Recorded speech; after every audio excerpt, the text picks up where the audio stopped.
This hearing is called back to order, and we probably have 20 minutes. So I've spoken to Mr. Yancey and Mr. Carroll, and they're going to speed up the process, and thank you for that.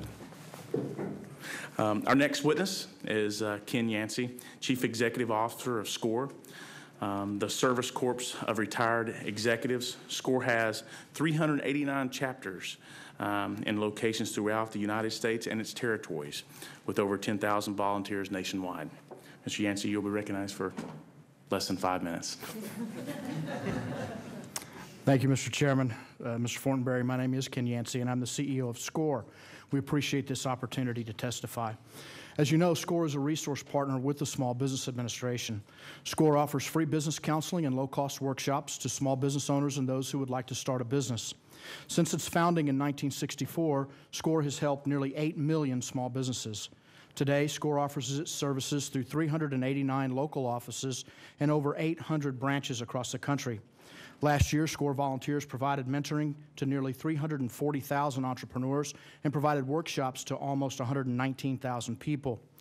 Our volunteers donated more than 1.1 million hours in fiscal year 2007. SCORE's total cost to the federal government was reported by the SBA to be $9.8 million. That comes to $8.90 per hour for expert business advice. By helping new and growing small businesses, SCORE supports job creation nationwide. In 2007, the SBA reported that SCORE volunteers helped to create more than 19,700 new businesses, and SCORE estimates 25,000 new jobs were created. SCORE was one of the first organizations on the web to offer email advice. SCORE's 1,200 online counselors now provide advice in more than 600 business areas.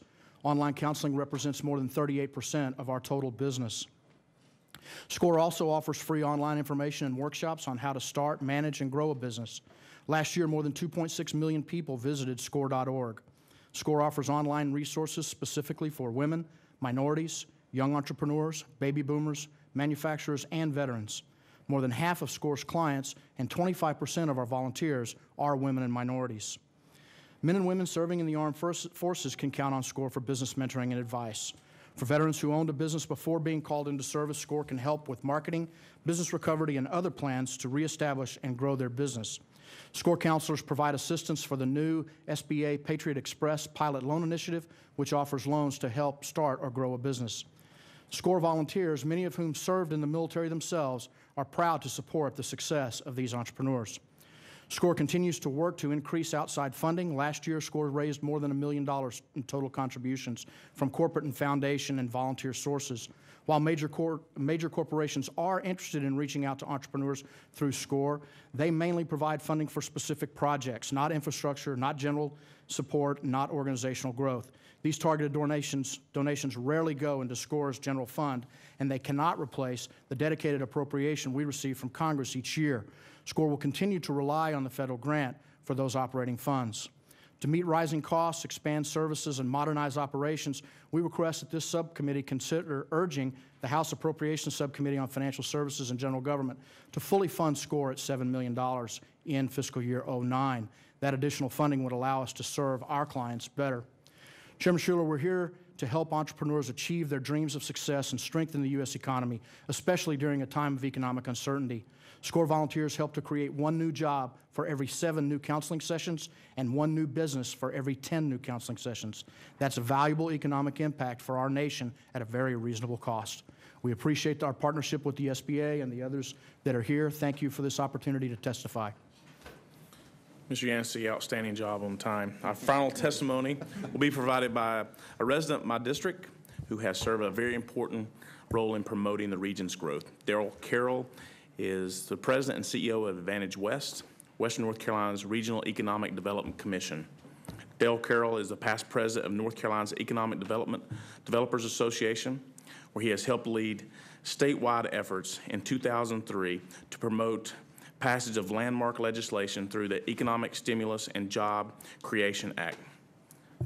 Dale, you have 5 minutes. Okay. Thank you, Congressman Schuler, and it's good to see the ranking member, Congressman Fortenberry, again today. When I was with you in mid-November, I introduced the Certified Entrepreneurial Community Program to you at that time. You were having a hearing about collaboration between USDA and SBA and how that might be extended to the grassroots level and become even more effective in places like Western North Carolina. I'm glad to give you an update today on the Certified Entrepreneurial Community Program. We now have 14 communities that have completed the required leadership team training in the Certified Entrepreneurial Community Program. They are moving through the checklist of requirements in order to become certified. This program is building momentum not just in Western North Carolina. I'm pleased to update you today and let you know that economic development organizations in 7 different states have now contacted us with interest in our Certified Entrepreneurial Community Program. As related to today's topic, where you look at SBA-related programs, as I told you back in November, we have a good working relationship with USDA Rural Development, with SBA in Western North Carolina, SBTDC, which is the Small Business Development Center version of that program in North Carolina. It's called SBTDC.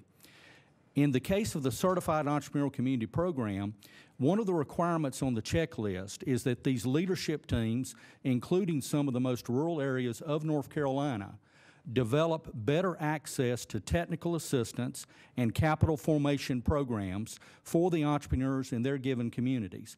As I introduced the subject back in November, I want to reinforce the point again today.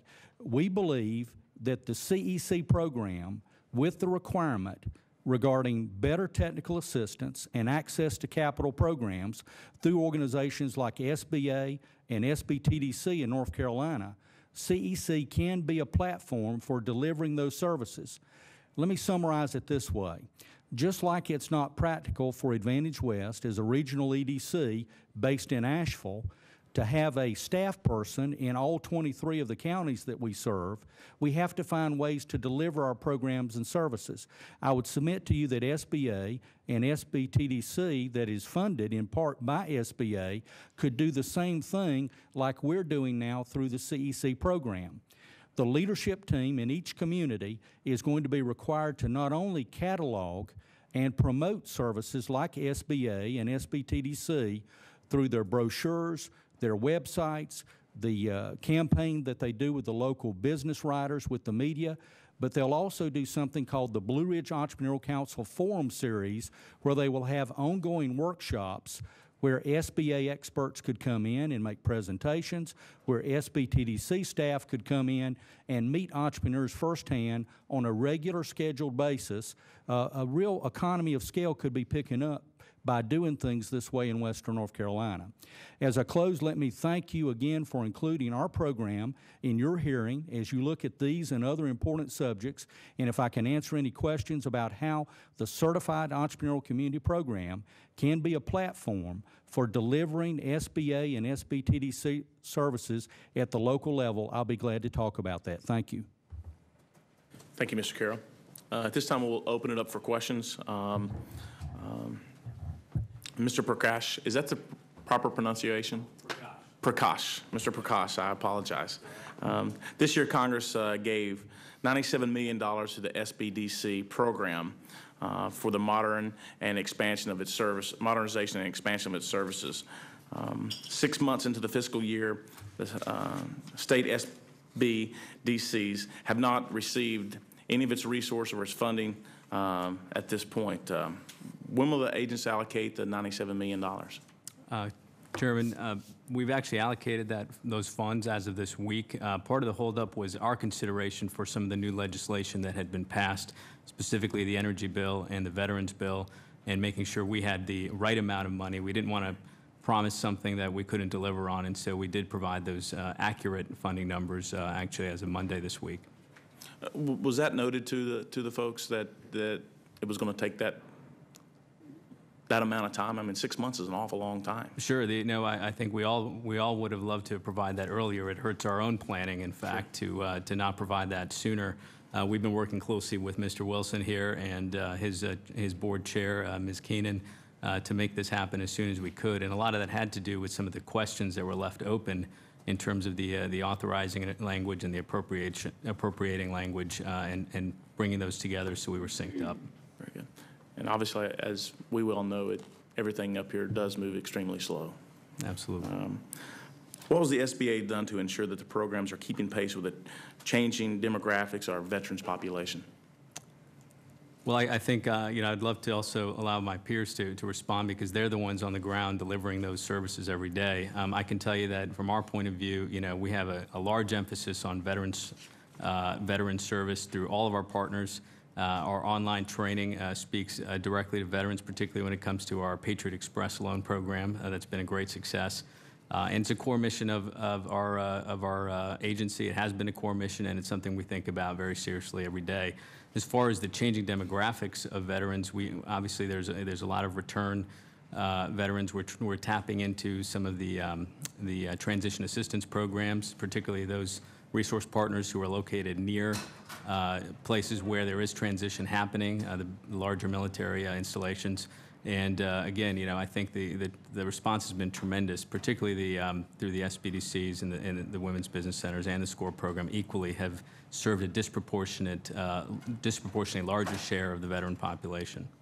Very good. Mr. Blackwell, in my opening statement, we had recognized that only 1/3 of our veterans are obviously aware of the program.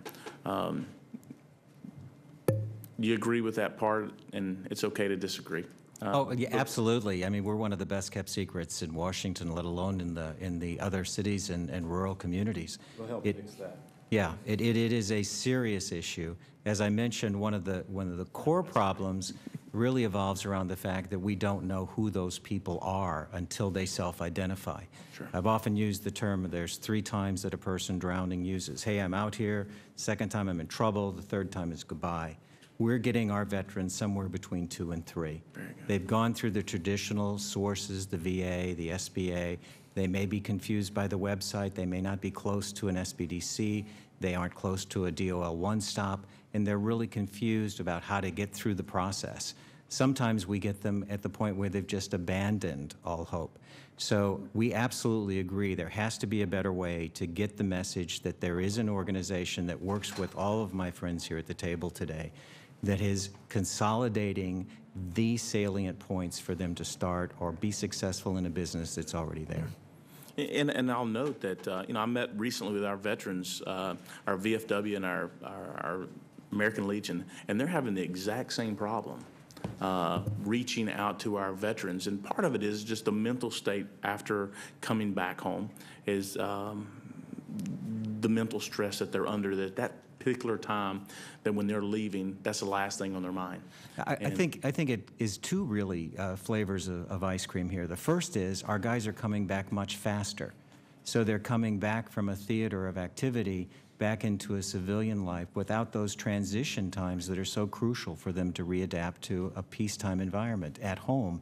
It's very hard for them to do that quickly. The second piece is they're coming back, as you say, in a mode of, I don't want to talk about it right now, I'm going to go do something else for a while. So they put that time of transition into a longer period to where they're really ready to go look for and get advice. Very good. Thank you. And I think we do have to continue to work with, with our veterans and to continue, they need the support, whether it be healthcare, whether obviously in small business, to give them an opportunity and have that outreach. And that's something that I know that Mr. Fortenberry and I will continue to talk about and stress the importance to have the contacts and the relationship that you can have the outreach to them. And, I would just close on that piece by saying that we need whole people to be whole businesses. Absolutely. And we really have to address all the issues that veterans face, whether that's health care or well care, whether that's family services. You can't be in a business that demands so much of your time that small businesses do without having a whole person to start that process, go through the process, and be successful. Yeah. Okay, it wasn't quite 20 minutes. I would like to ask one last question, and I would like to turn to my colleague. This would be for Mr. Wilson, Ms. Sanderson. Obviously with a tremendous amount of, our budgets continue to be cut. Tell us about your outreach with the private sector. and different foundations, how you're actually being able to gain capital and capitalize on, even though that the funding is not there from the federal government. I mean, you can look at the signs all over the halls. Both Democrats and Republicans talk about our debt. So if you won't mind, talk about your outreach to the community and how you've been able to gain so much economic structure for your organizations. Yeah, this is an area that I think we've been particularly successful with. We've been able to leverage our resources and our relationships because we're an institution of higher education. We have significant representation on our board of directors who are lenders, they're SBA lenders. And because we are not doing direct lending, some women's business owners are micro lenders, but we're not. They see a direct benefit to sponsoring our programs, and we've been very successful. The SBA percentage of the budget currently is 37%, and we've been very successful in raising corporate and foundation dollars, as well as individual donations. I'll yield to you. So it's, I think it's finding the right partner. I think that if you have the right partner that's got the respect in the community, I think that makes a big difference.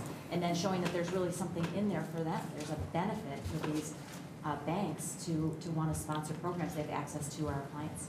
That's very good. Mr. Wilson. Mr. Chairman, we have, of course, had a requirement from the outset that to access the federal dollar. Microphone, please.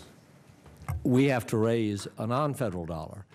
And we have done that through state governments, local governments, foundations, corporations, and so forth.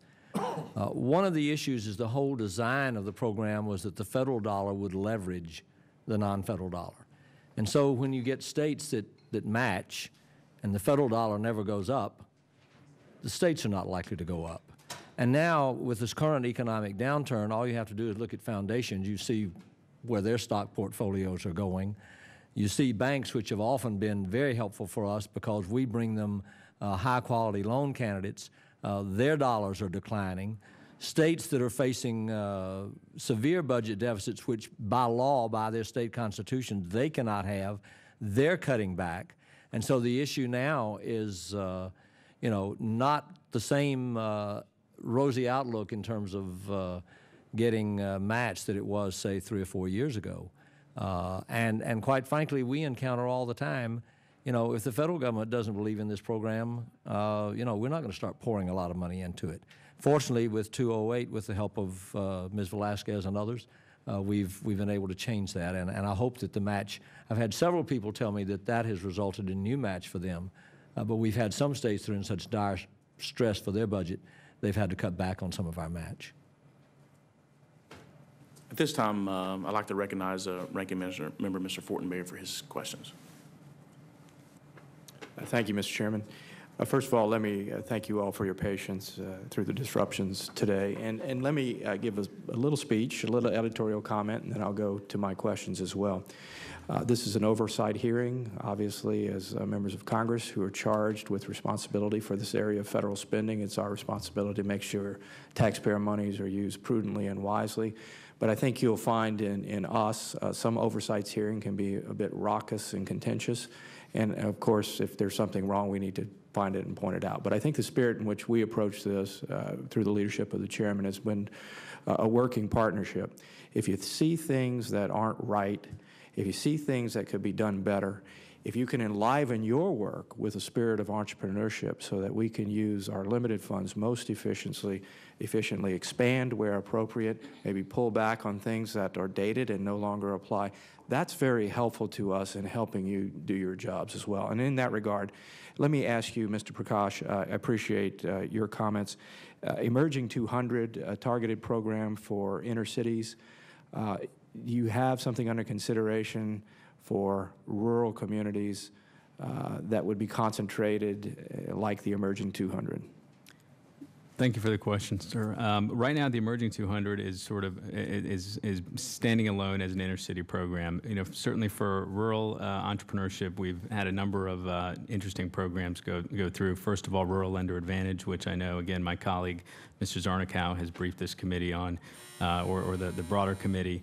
And what we found in the rural areas, the most important thing there is reaching rural communities. Because of the dispersion and the geographic dispersion, we have found that the best tools to reach rural communities, not only through our resource partners, but is through our online training and online tools. and working with local economic development organizations who can deliver those in their places of business, much like the program Mr. Carroll described. As far as doing a concentrated technical assistance program there is just not enough density to be able to deliver that to rural America, and that's why we've been working through the banking community with Rural Lender Advantage, because the banking community has that scale, has that leverage, and they have a co-investment and alignment of interest to grow that community. Yeah, it's a very interesting concept, the reason I raise it, and if you look at the work Mr. Carroll has done in terms of coordination of all resources and elevating it to a new concept, which gives, I think, real excitement that rallies even small communities around an idea of it being a certified entrepreneurial community. Again, I put it on the table as perhaps an entrepreneurial governmental policy idea, that lifting the best practices from what you're doing there and success stories and applying it in perhaps a more micro way, even though there is, it might not be as concentrated of an area in terms of economic opportunity, need, or population. Nonetheless, the severity in some areas of rural communities that are experiencing significant resource decline and dislocations, which cause tremendous problems and stresses and duress for communities, again, may fit what I was talking about earlier in terms of entrepreneurial policy thinking. So I'll leave that to you all to ruminate on. Mr. Chairman, do we have a few more minutes? It's just about 10 minutes left. Okay. Mr. Blackwell, you had pointed an interesting story about a disabled veteran who has a wonderful success story. What types of entrepreneurial opportunities do you see emerging for disabled veterans? Best fits for people who are suffering from significant consequences of their public service to this country and have therefore certain limitations on their ability to move and pursue the range of opportunities most of us take for granted. So what do you see as real potential there? Because again, as I mentioned earlier, I think we do need to elevate your good work so that it is widespread and known, but there may be a subset of the niche you're talking about in terms of disabled veterans' opportunities. There are veterans who have very strong family ties, wives, children, who are able to enter into franchise business as much as the Santiagos were able to do. Joe's traumatic brain injury allows him to be at the building, but it's really his wife Stacy and their 3 daughters that are making this work and give financial stability to that family. So the franchise opportunity continues to grow. That's why we work with the International Franchise Association to make that happen. In terms of severely disabled vets who are able to participate either in homebound business activities or able to go in outbound, we are very actively involved in establishing call centers. Call centers in Chattanooga, Tennessee. I'll come online sometime in the mid-February or mid-next month. We are very excited because that's 150 seats. They can do that from their home with special assistive equipment. We've made all of our website activities 8A compatible so that all of our activities are available regardless of your disability. We are working, as I mentioned earlier, with Walter Reed to see if an internship program will work with local kind of mini mentors in the area. The first of those folks will be coming into our offices directly to work on the phones and to get direct advice on businesses. So I don't think that there is a specific range of jobs that are available. What we're trying to do is see where the knowledge and assets that maybe the physical liabilities don't allow would allow them to go into either a coordinated activity for counseling other vets in jobs or sharing their information about their professions. Great. Thank you very much for that. Now, quick question, Mr. Chairman, if it works. Forward. Are we 10 minutes in? No, we're 5 minutes. The next bill will be 5. Thank you for your leadership, Mr. Chairman. We'll be in recess, and we'll come back in 10 or 15 minutes. Try again. Sorry.